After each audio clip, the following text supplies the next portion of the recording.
હા, મોંઘવારીના મુદ્દા ઉપર ઉપવાસ આંદોલન થયેલું. આટલા બધા ભાવ આ દુનિયામાં દેખાડો બોલી ગયો. આટલી મોંઘવારી અમને ન પોસાય.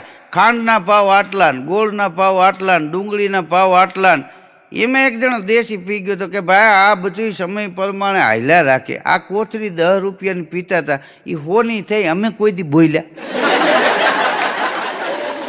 આ તો જરૂરિયાતની વાત છે મિત્રો. આપણે બાયપાસ ચોકડીએ જે કોઈ વાહનવાળા નીકળે એટલે પીએસઆઈ સાહેબ હોય, પોલીસવાળા હોય. એ કે દારૂ પીતો છે કે ના, પોલીસવાળાને કે આનું મોટું હૂંકો. મોટું પોલીસને હૂંકવાનું. એમાં એક પોલીસે તો એ રાજીનામું આપી દીધું. એ કે ભાઈ આ કોકના જેવા તેવા મોટા હૂંકીને મને એક તો એલર્જી. હા મને રહેવા દો, મારે નોકરીમાં નથી રહેવું. પછી ઉપર સુધી ખબર પડી, પછી ત્યાંથી કંઈક ફારફેર કર્યો. એક